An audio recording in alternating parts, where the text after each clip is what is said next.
Hey, I want to quickly talk about something before we get into this video.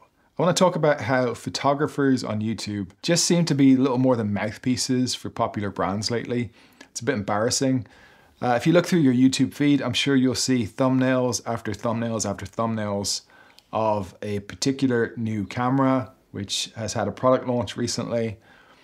And it's just such a shame because with YouTube, we can create whatever we want. We don't have to bow down to corporate sponsors. We can create a video about whatever aspect of photography that we're interested in or curious about. But if we want views, we talk about cameras and lenses, and it's just a bit embarrassing to see so many photographers just put out a video because they're offered a free product or they're jumping on the bandwagon of a new product launch. So with that said, Thypoch have sent me these new lenses, which I get to keep, which is pretty cool. I thought that was quite nice of them.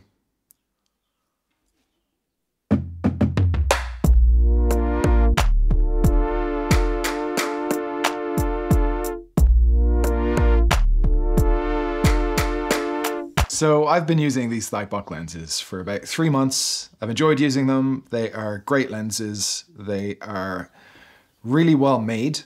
The optics are excellent. The build quality is excellent. It seems like they've really considered the consumer or the end user in making these. So I'm going to show you some GoPro footage of me using them and some pictures that I've taken with them.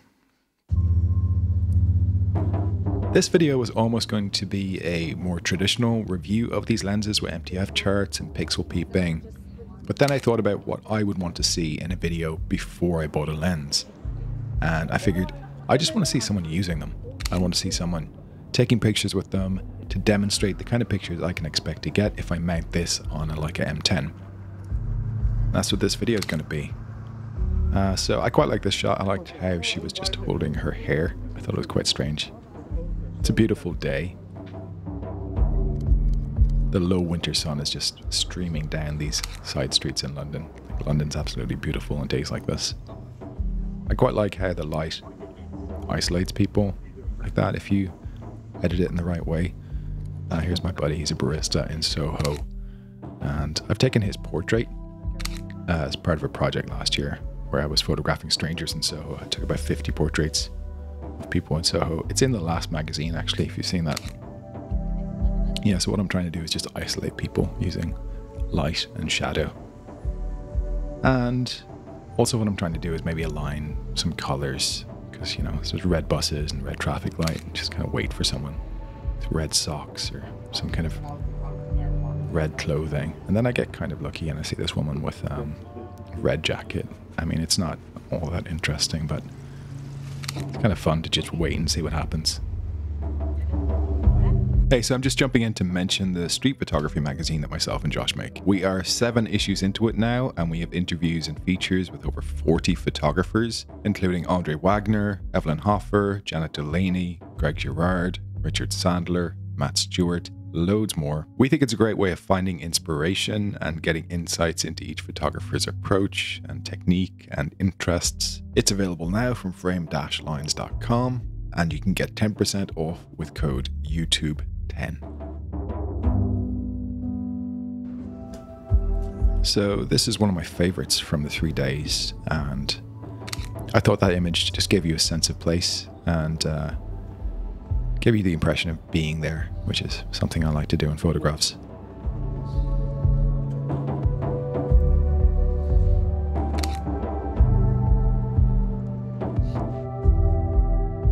I quite liked this guy's sense of style and the yellow trousers and yellow crosswalk device.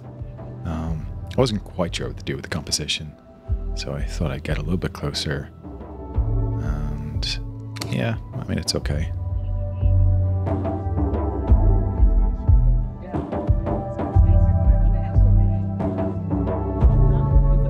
I really like just how the lenses render. I think that's a thing that's hard to quantify.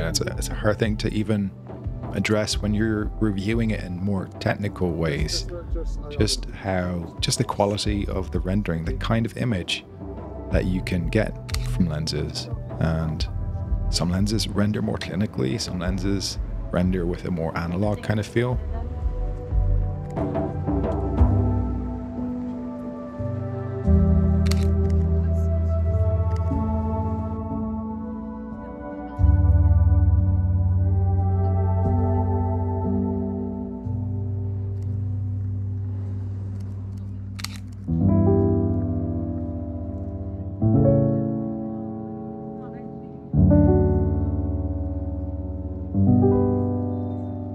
quite like this shot coming up. It's kind of touching, just seeing how he was kissing his head as he was crossing the road with a golden light behind them. And here, man, I'm really impressed with how well the GoPro held up here, like just shooting into the sun.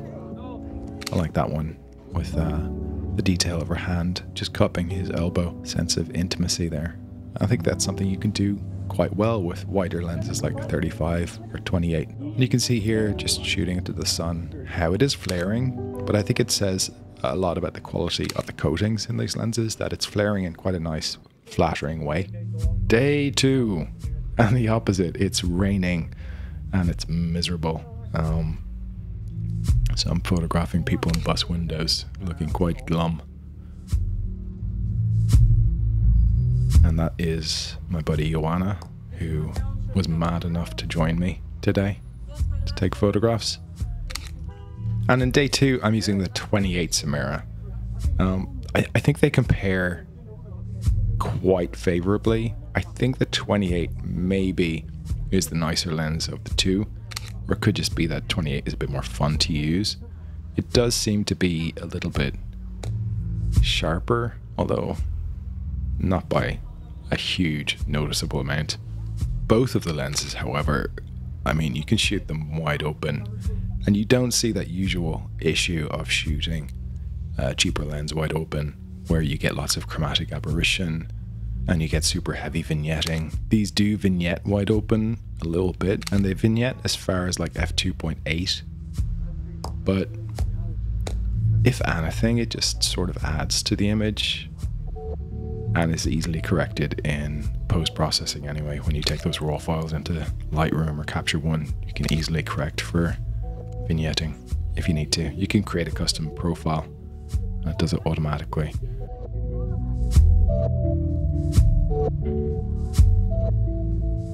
You can see how sharp this lens is here with the individual raindrops, and how smooth the fall off is as well, the out of focus areas. So I'm basically shooting at f1.4 with the 28 here, trying to get people in focus as they walk by. I think it's got a really lovely character in the out of focus areas. It's really soft and kind of creamy, although I hate saying the word creamy and using that to describe optical qualities. I think the word creamy should be reserved for soup, and soup only. Something I really liked about this was just the color of his shirt and how it matched the blue of the tube. Okay, day 3, and I'm using the 28 again. Day 2 was difficult because it was just so wet. It was hard to get anything interesting. Day 3 started out quite strong. I like those 2 shots that I got there. And then as soon as I got to town, because I'm in London, I noticed a Hollywood superstar. This is Murray. Do you remember Murray from White Lotus? He's also in The Last of Us. Great actor. And yeah, the sun starts getting really nice today, so I think I can get some decent shots. I quite like this one coming up. Just the way that the light was falling on these guys, just having coffee, minding their own business as a street photographer sneaks up on them. I'm so sorry.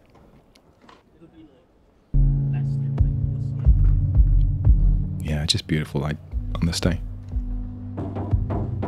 I think that guy just missed a trick, and it looks a bit more dramatic than it actually was.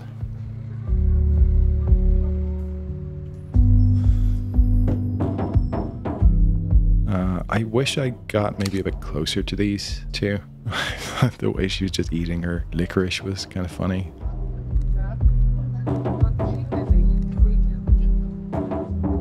And sometimes I'll just try my luck and stay still for a little bit and let people just walk by and hopefully get something kind of interesting.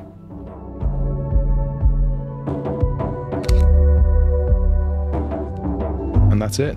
That's the Thypoch Simera 35 and 28mm lenses. If you have any questions, just leave a comment below and I'll answer them. And I hope you found that useful. So, see you next time.